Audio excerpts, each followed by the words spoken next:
Na Terra, as plantas fornecem a base da subsistência humana. Devido às suas diversas características, elas estabeleceram relações com os humanos.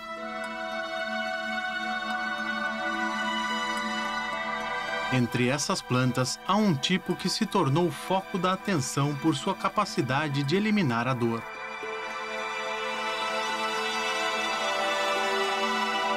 Elas têm um nome comum: plantas medicinais.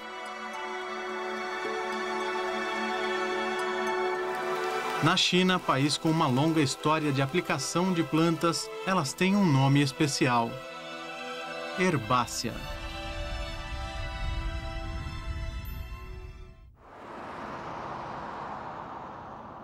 Em um pomar de Sobuechô, no Japão, alguns frutos ficam pendurados em galhos e têm um brilho esbranquiçado, parecendo damascos.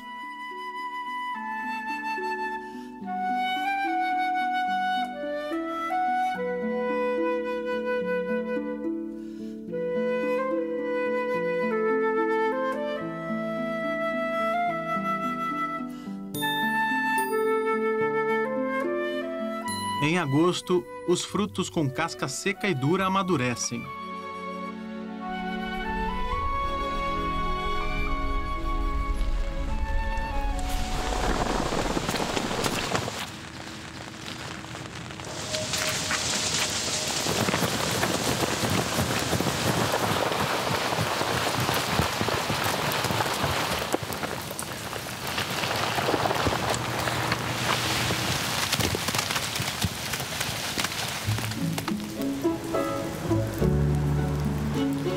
Não é fácil distinguir estes frutos dos outros.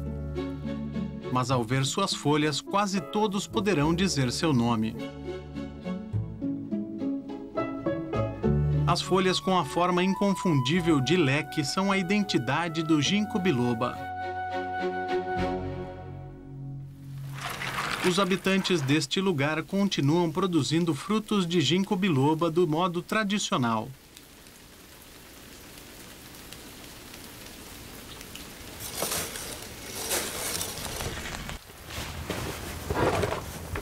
Eles se tornaram um dos alimentos mais populares no Japão.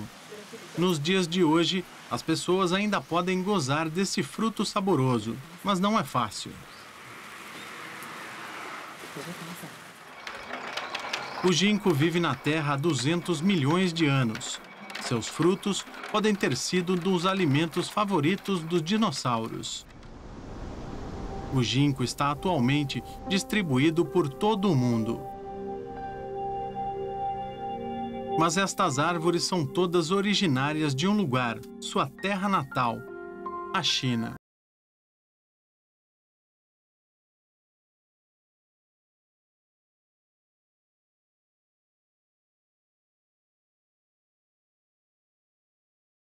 Há milhões de anos, o ginkgo estava amplamente espalhado pelo hemisfério norte, do qual a China fazia parte. Nascido e criado nesta terra, ele lança novos ramos e folhas no momento da chegada da primavera. Quando a natureza criou as plantas, atribuiu ao ginkgo sexo feminino e masculino. Estes bulbos masculinos à sombra das folhas simbolizam a identidade desta planta. Os pequenos sacos no topo das flores já prepararam o pólen para a reprodução de uma nova geração. Este sistema de sexos diferentes é para gerar diversos tipos de descendentes, mas não levou em conta as barreiras de polinização entre as árvores masculinas e femininas. As árvores masculinas e seu pólen esperam ansiosamente. A vida do pólen dura apenas alguns dias, por isso precisa procurar uma árvore feminina o mais rápido possível. Elas estão ardentemente à espera da passagem do vento.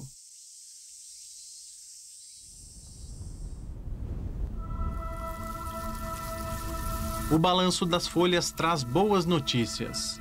O pólen, fino como pó, salta do pequeno saco embrionário e faz sua viagem impulsionado pelo vento. Eles cobrem um raio de 20 quilômetros buscando rastros das árvores fêmeas. O pólen sabe perfeitamente o que está procurando. Estes são os óvulos produzidos por árvores fêmeas. Nas extremidades de cada óvulo há uma gota de líquido pegajoso. Elas estendem mãos amigáveis aos pólens a flutuar no vento e os levam para dentro de seus óvulos. Neste momento, os pólenes cumpriram sua missão.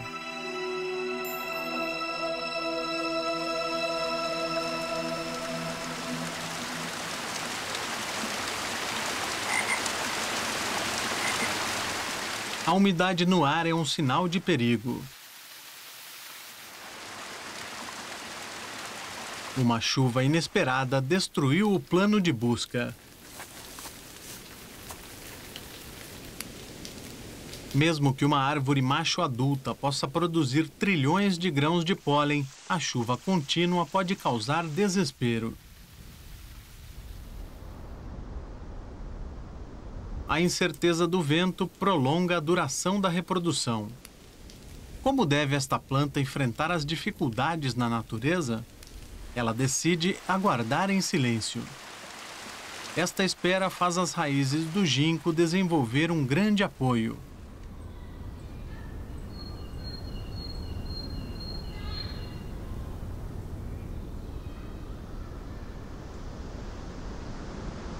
Estas árvores de ginkgo à sombra da floresta parecem uma família, mas na verdade são uma só forma de vida com o mesmo gene.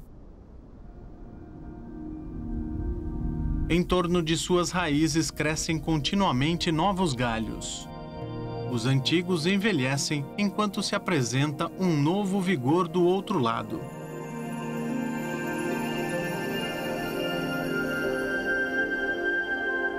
Com o passar do tempo, o ginkgo se tornou uma comunidade.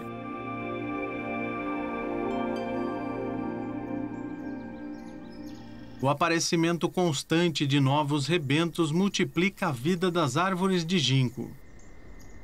Mas para uma árvore velha, aguardar até os rebentos crescerem parece uma esperança vaga. O relâmpago inesperado partiu seus troncos principais, deixando apenas cascas queimadas e moribundas.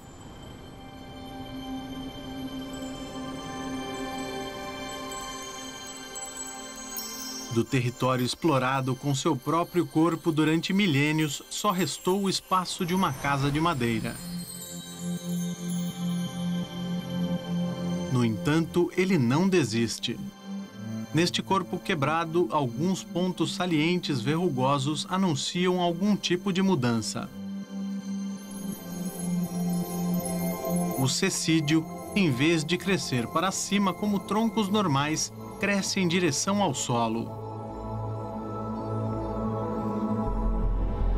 Nos troncos de uma antiga árvore de ginkgo, ele vai em direção ao chão. As raízes crescem em sentido contrário dos troncos para gerarem novos ramos e folhas.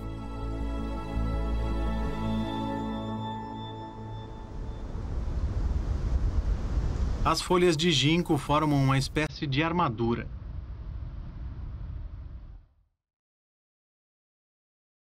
No seu corpo se produz uma grande variedade de substâncias tóxicas que põem os animais em risco.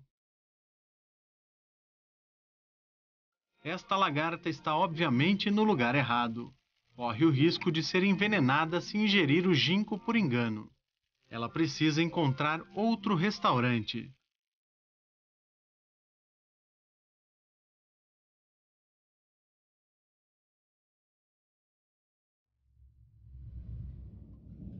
Passado milhares de anos, as substâncias químicas escondidas foram descobertas pelo homem. Há mais de 170 variedades no mundo. Estas substâncias são extraídas das folhas e adicionadas a diferentes tipos de medicamentos.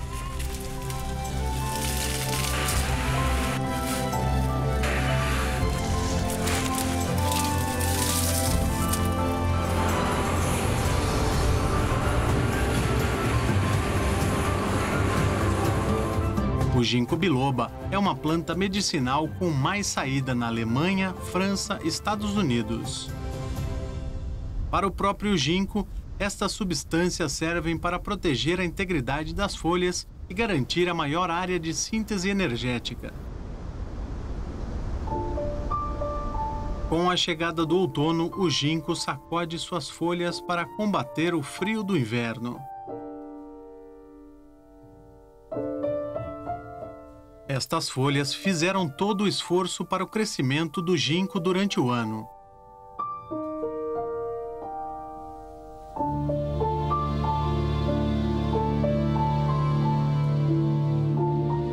Aproveitando todos os seus organismos para prolongar a vida, o ginkgo venceu as barreiras do tempo e da distância, ganhando uma oportunidade para sua reprodução. Esta situação durou por quase 160 milhões de anos.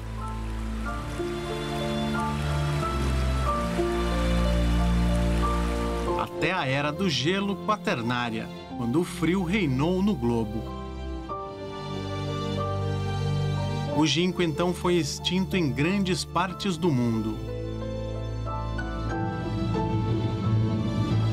E quase todos os seus parentes próximos morreram.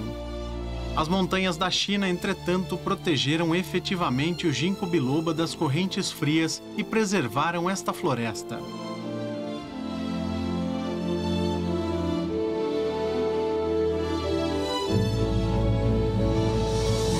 Mas naquela época toda a família do ginkgo sofreu uma grave destruição.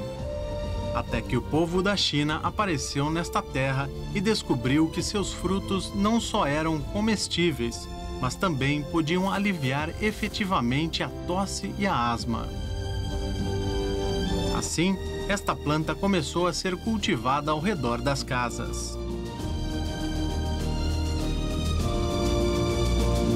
E seu frágil destino foi salvo após a Era do Gelo.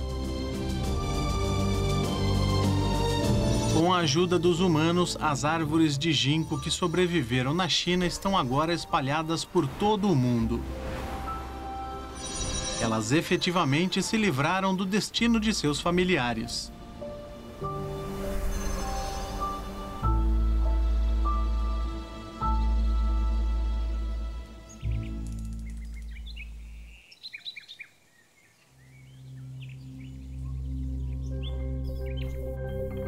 As medicinas herbáceas já existiam no mundo muito antes do aparecimento do homem. O descobrimento de seu valor medicinal mudou o destino desta planta.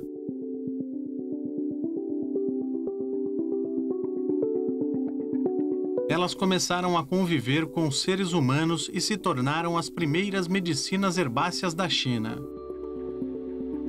Estão registradas no livro Compêndio de Ervas Medicinais Shenong e outras obras de farmacopeia chinesa.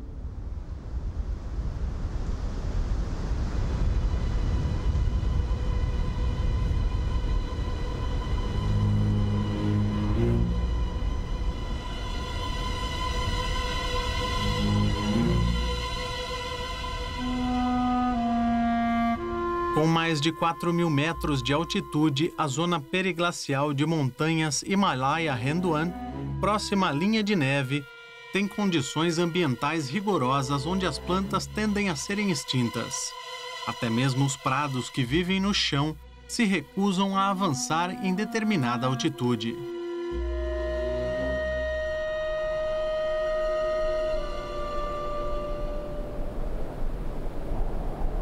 O Rio Nobile parece estar tentando desafiar as leis da natureza.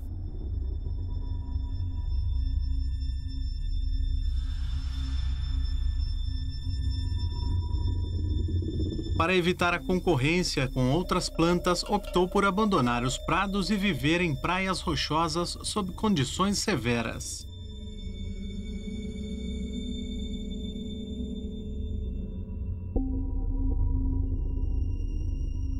Trata-se de uma zona quase deserta entre os prados alpinos e a linha de neve.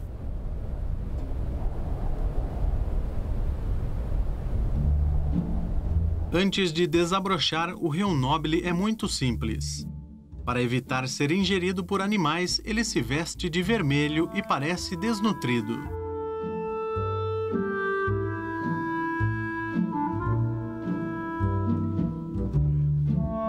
Durante muitos anos, esta planta se mantém humilde, mas de fato, ela está se preparando calmamente para o momento de desabrochar.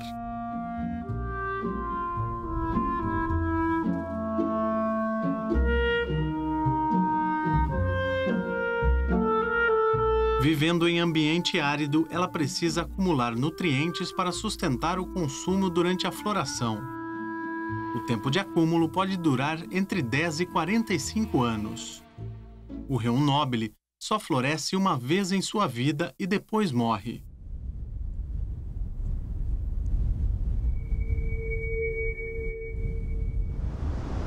Ele precisa aproveitar a oportunidade.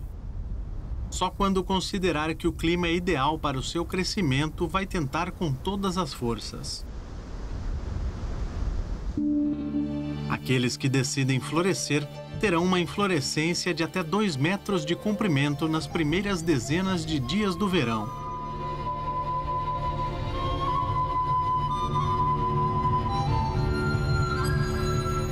Sua inflorescência é coberta de camadas de brácteas amarelas.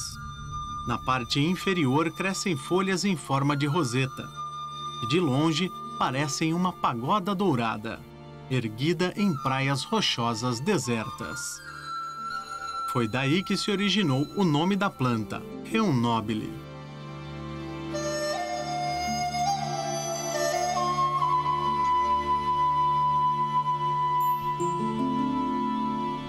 No entanto, o processo da polinização dura pouco e é complicado. Nestas condições alpinas extremas, os insetos se tornam um recurso procurado. O Rio Nobile escolheu como parceiro um tipo chamado Bradisia. Esta parceria salvou o destino das 2 espécies nas montanhas. Para convidar este parceiro, o Rio Nobile tentou de tudo. Primeiro, as flores desta planta emitem um odor especial, que atrai as bradísias machos e fêmeas. Nas brácteas, os insetos podem encontrar seu parceiro ideal e se acasalar.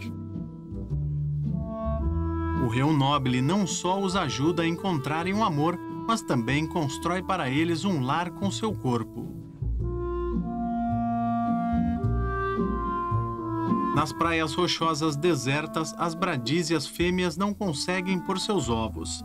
Assim, as brácteas se tornaram o melhor berçário possível nas redondezas. As bradísias fêmeas se metem nas brácteas e põem seus ovos nos ovários das flores. A planta age cautelosamente para obter o resultado desejado.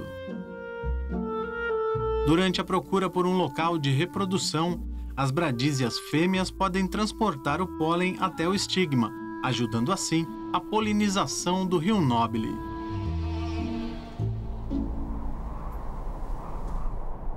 Por esta razão, sem receio de sacrificar as próprias folhas, a planta transformou neste tipo de brácteas.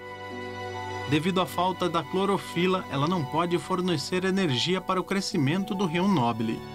Ao mesmo tempo em que protege seus parceiros, também garante a maturação de suas sementes.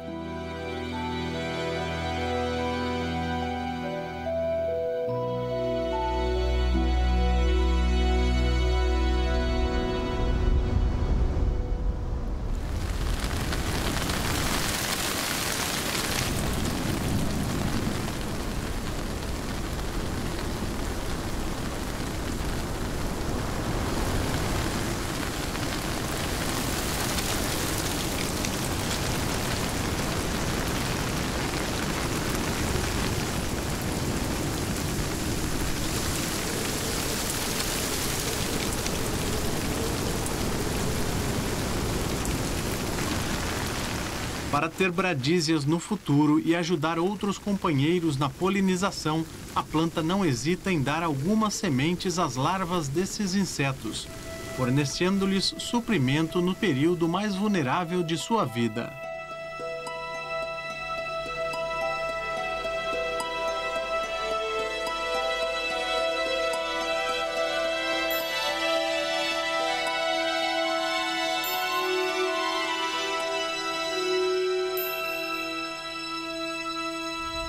Quando as larvas estão bem desenvolvidas, as sementes da planta estão maduras. A vida do rio Nobile está chegando ao fim. O inverno rigoroso está próximo do Planalto. As larvas percebem que estas folhas murchas não as podem continuar protegendo. Por isso, se metem nas fendas das rochas para procurar um novo abrigo para passar o longo inverno e ter um encontro com o rio Nobile na floração do próximo ano.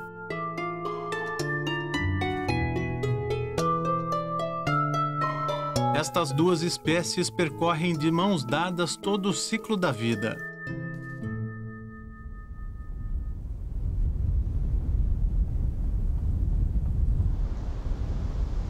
Devido à sua enorme inflorescência, o rio Nobile é considerado a planta mais alta aqui. Esta inflorescência esgota a energia acumulada durante a vida inteira, mas vale a pena. Ela retribui com entre 7 e 16 mil sementes. Cerca de um terço delas são compartilhadas com as bradísias e as restantes são espalhadas ao vento. Dependente desta relação de benefício mútuo e coexistência, o rio Nobile vive tenazmente em ambientes extremos e se reproduz desta forma de geração em geração.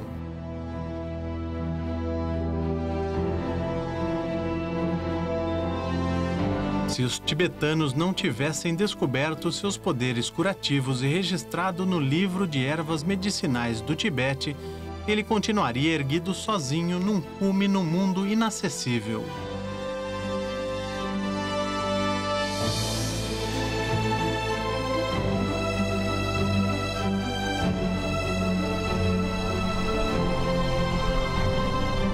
Hoje, no Planalto, é difícil encontrar o perfil do rio Nobile. Não há como procriá-lo artificialmente. As medicinas herbáceas como esta não se beneficiam de seu próprio valor. A colheita ou exploração por humanos tornam a subsistência delas ainda mais difícil. As medicinas herbáceas têm enfrentado o teste da humanidade ao longo da história.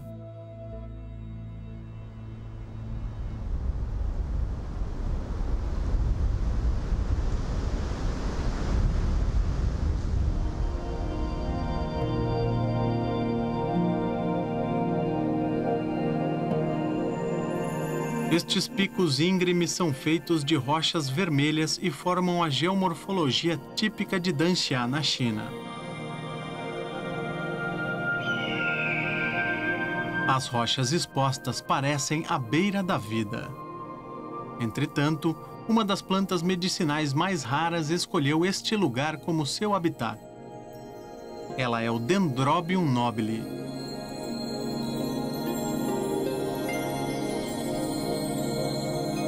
Muito tempo atrás, as pessoas viviam da colheita desta planta, uma tradição passada de geração em geração.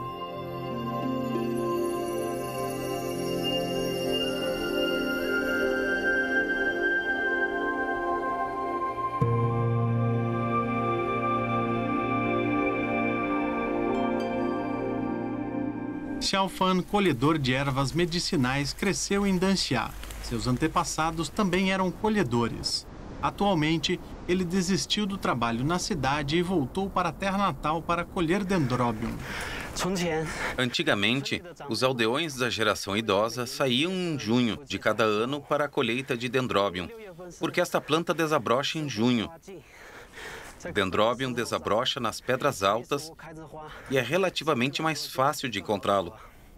Os colhedores seguiam por serras de Fujian a Jiangxi, de Canton a Guangxi, de Hunan a Zhejiang, onde há paisagens de Danxia, para colher Dendrobium. É um percurso duro e perigoso.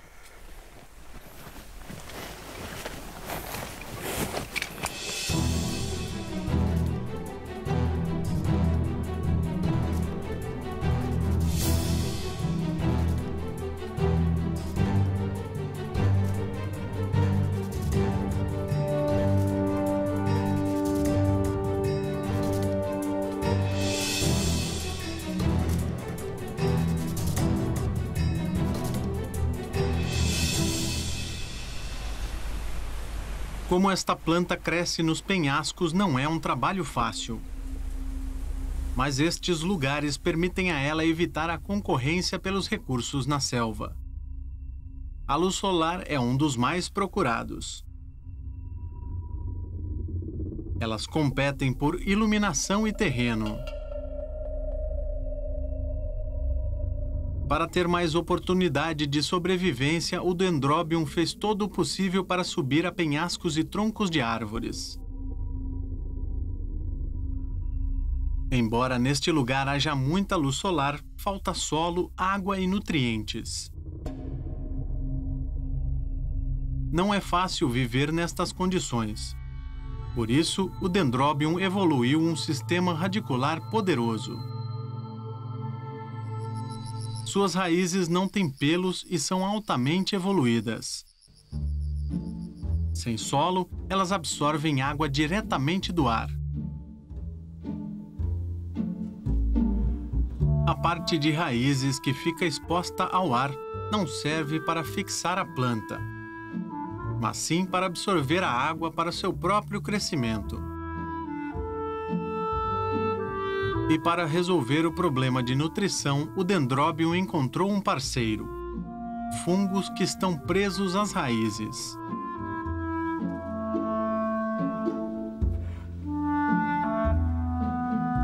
Os fungos podem fixar o nitrogênio no ar e decompor os resíduos de animais e plantas remanescentes nas pedras, a fim de fornecer os nutrientes necessários para o crescimento do Dendrobium.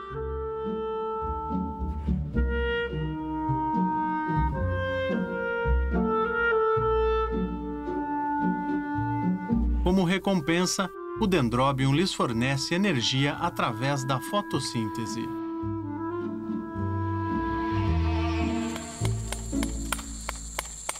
A taxa de sobrevivência do cultivo de Dendrobium em uma pedra onde nunca cresceu essa planta é relativamente baixa. Uma vez que sobreviva, significa que nesta pedra existem fungos simbióticos. Portanto, se for cultivado na mesma pedra, a taxa de sobrevivência aumenta muito. Os fungos fornecem o ponto de partida da vida do Dendrobium. Um fruto de Dendrobium pode dar centenas de milhares de sementes. Quando eles estão maduros, as vagens se partem e as sementes finas como pó flutuam ao vento. Elas podem voar tão alto quanto um avião. E por isso, o Dendrobium pode subir facilmente aos penhascos. Mas as finas sementes têm um defeito fatal.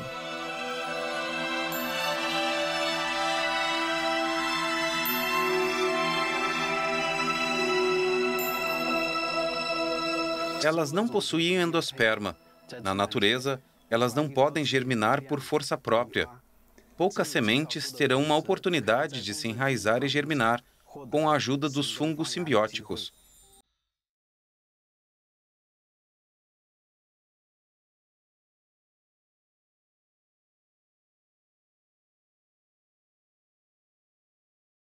Ao ar livre, apenas poucas sementes têm a sorte de receber a ajuda dos fungos simbióticos para se enraizar e germinar e ter talos robustos.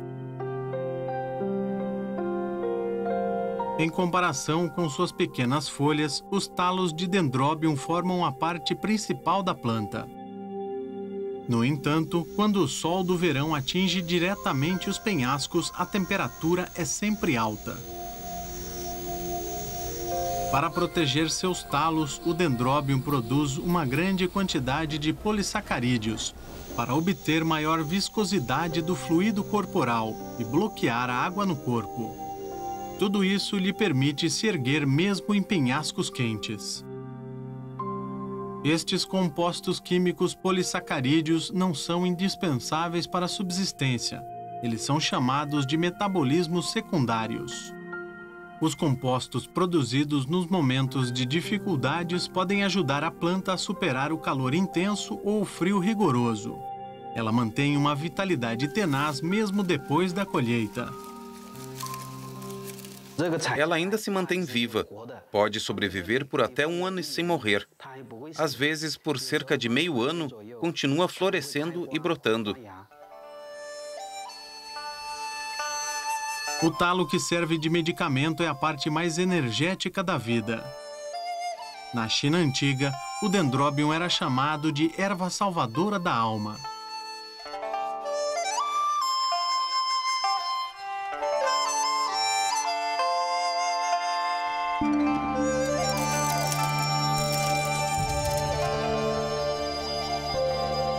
Os colhedores de medicamentos a consideravam a mais importante entre as 9 chamadas plantas dos imortais.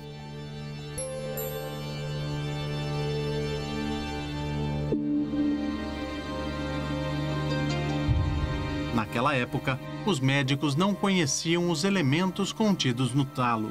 Escolhiam de acordo com suas experiências para o tratamento de doenças e a manutenção da saúde. Através de pesquisas científicas, hoje sabemos que os polissacarídeos no talo melhoram a imunidade e são a principal fonte de efeitos medicinais.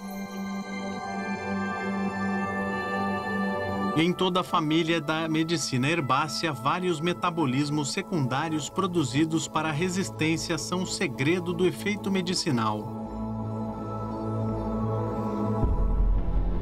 Mudanças do ambiente, mordidas de animais ou ataques de micro-organismos estimulam estas plantas a produzirem substâncias protetoras que constituem uma arma secreta profundamente escondida em seus corpos.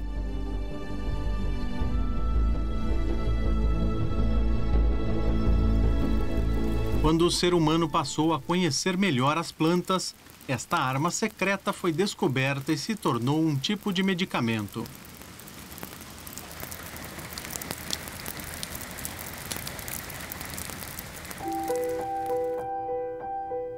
A preciosidade do Dendrobium atrai uma grande quantidade de colhedores há anos.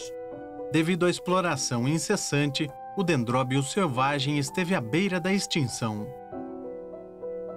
Mas hoje em dia, estas pessoas são pioneiras em sua proteção.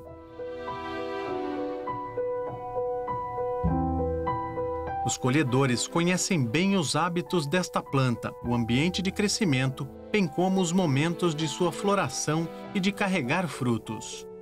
Através da proteção ecológica, eles trouxeram o Dendrobium de volta à natureza.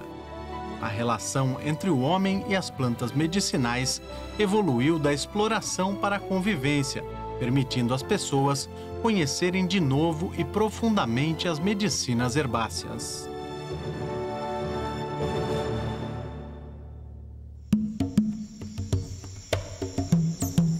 Madagascar, no sudeste da África, é um país insular de grande beleza.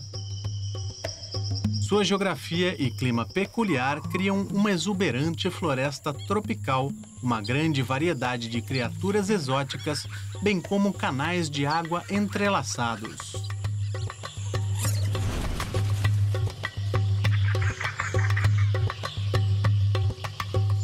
Mas além da paisagem pitoresca, este é um paraíso para bactérias, propício para a propagação da malária. O nível de higiene condicionado pelo clima quente e a pobreza são as causas principais do surto da doença. O patógeno da malária é o Plasmodium, transmitido por meio da picada de mosquito.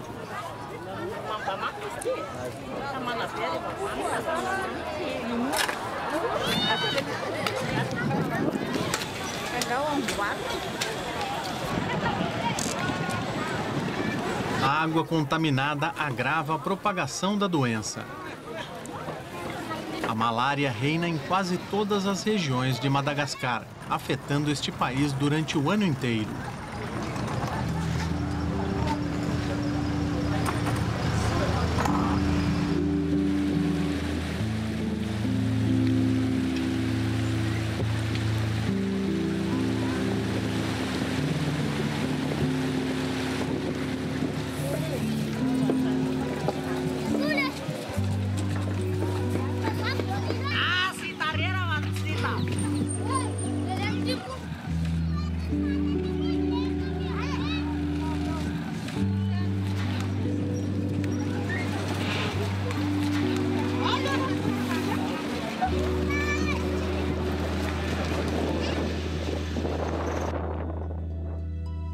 Uma planta se torna importante para o combate à malária: a Artemisia annua. Hoje, ela é o principal fornecedor de medicamento contra a doença.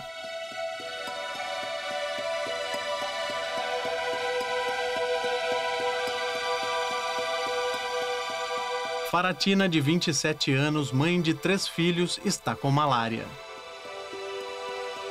Ela já estava muito doente quando foi diagnosticada, e o médico lhe pediu para receber tratamento no hospital. No início, esta mãe estava relutante, pois se preocupava com os trabalhos agrícolas, despesas hospitalares altas e o cuidado de seus 3 filhos. Mas a doença se agravou e ela tinha febre e vômito. As condições de saúde não lhe deixaram outra opção.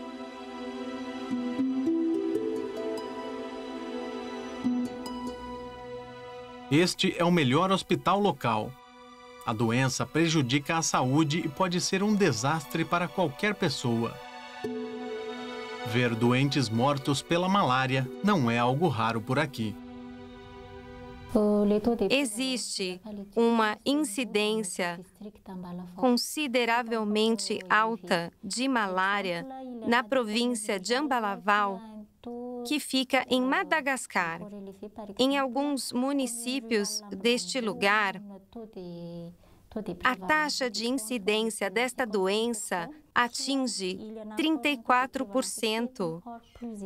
E a taxa de incidência mais elevada pode chegar até a 57%. O marido de Faratina lhe trouxe cobertor e seus familiares trazem refeições em turnos todos os dias. As crianças brincam do lado de fora de seu leito hospitalar. A família faz todo o possível para lhe fazer companhia e diluir a ansiedade causada pela malária.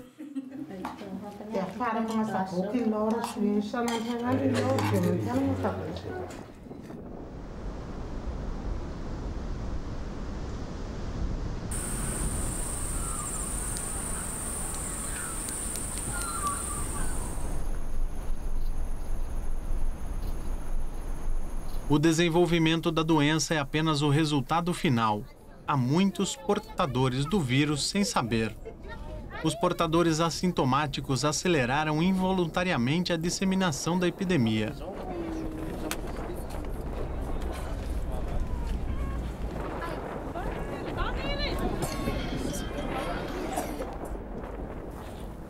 Para fazer a prevenção da doença, os médicos fazem visitas a aldeias todas as semanas. A aldeia de Faratina é uma das principais sob o monitoramento. Graças à intervenção dos médicos, a vitalidade da malária está chegando ao fim. O exame deu positivo. Você está com malária. Precisa tomar medicamentos por 3 dias consecutivos. Vou lhe mostrar como tomar o remédio. Há 6 comprimidos em cada caixa. Tome 2 por dia. No primeiro dia, tome 2. Mais 2 no segundo. E tome os restantes no terceiro dia. Quer dizer, tome 2 hoje, 2 amanhã e 2 depois de amanhã. Não se esqueça de beber muita água todos os dias.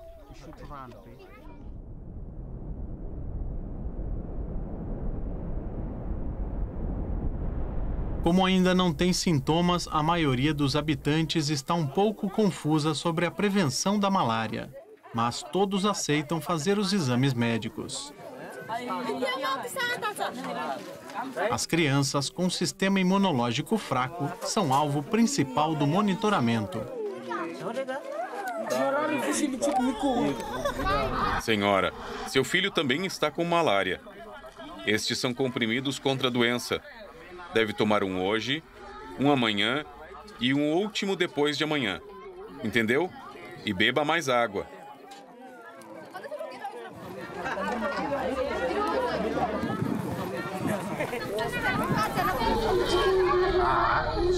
Bom menino. Tá, vamos fazer um exame. Não vai doer nada. Tá doendo? Não tá, né? Não vai doer nada. Não aperte o meu dedo. Não tenha medo. Como se chama? Hein? Perguntei seu nome.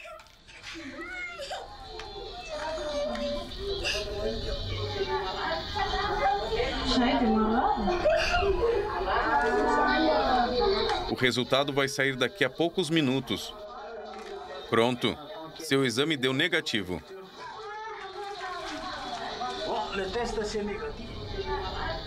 Esta menina teve sorte. Escapou da malária. Embora isso não signifique segurança para o futuro, pelo menos agora ela não precisa se preocupar.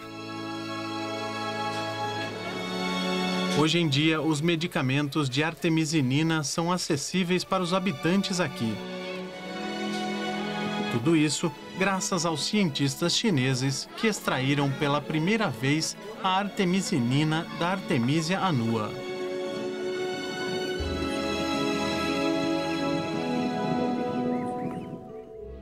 Estima-se que 500 mil pessoas no mundo morrem de malária por ano. Em 2015, Tu Youyou, que descobriu a artemisinina, recebeu o Prêmio Nobel por sua grande contribuição para o mundo. A Artemisia annua, oriunda da medicina tradicional chinesa, salvou centenas de milhares de vidas e injetou novo vigor à medicina moderna.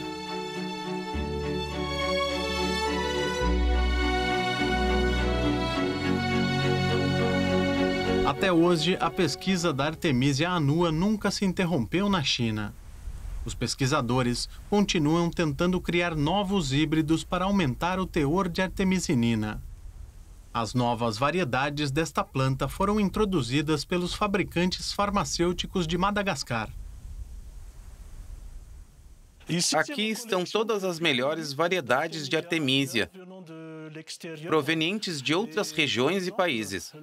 Por exemplo, a artemisia desse lugar é oriunda de uma universidade de Xangai. Essas mudas de corte servem para conhecer melhor as características desta espécie de Xangai.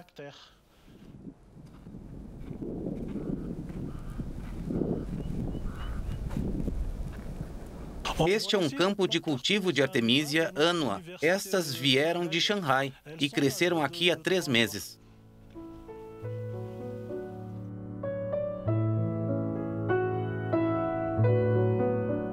Os pesquisadores estão trabalhando para expandir a área de cultura, o que também é uma boa notícia para os agricultores locais.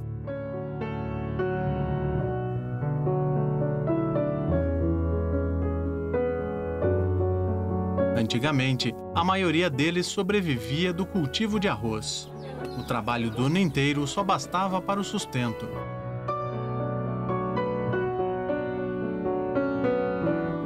Mas agora, com a grande procura pela artemisia, mais agricultores começaram a cultivar esta planta. A plantação de artemisia trouxe uma grande mudança para a minha vida. Com o dinheiro que eu ganho aqui, posso contratar alguém para me ajudar a cultivar o arroz, comprar artigos que eu preciso diariamente e também cobrir os custos de educação dos meus filhos.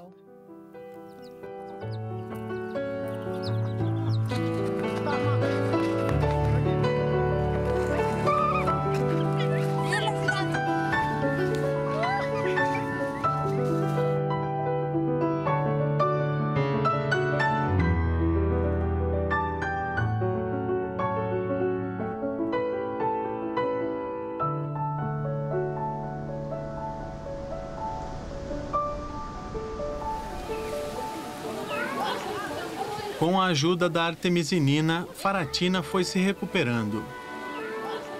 Esta é a história de uma família em Madagascar em 2018.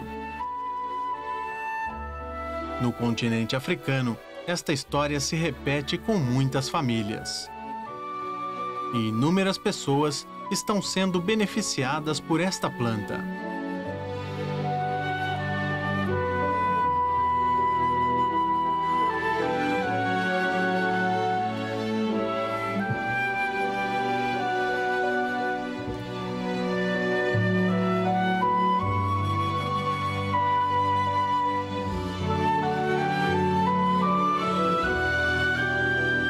Ela era apenas uma erva simples.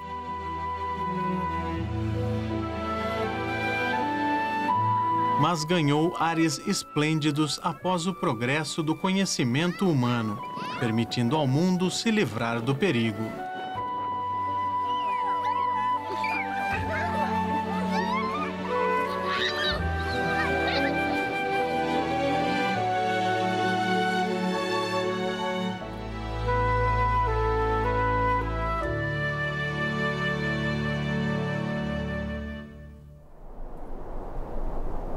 Há muito tempo, a humanidade conheceu as plantas medicinais. Elas existem na Terra desde muito antes do aparecimento do homem. Devido ao valor medicinal, sua sobrevivência sofreu interferência humana e seu destino teve altos e baixos. A convivência com as plantas será a solução definitiva para a humanidade. Dentro do imenso reino das plantas, o conhecimento da humanidade é minúsculo. Entre mais de 30.000 espécies de plantas na China, cerca de 10.000 de medicinas herbáceas são conhecidas. Elas contribuem com mais de 300.000 compostos naturais para 60% da medicina chinesa, e este número não para de crescer.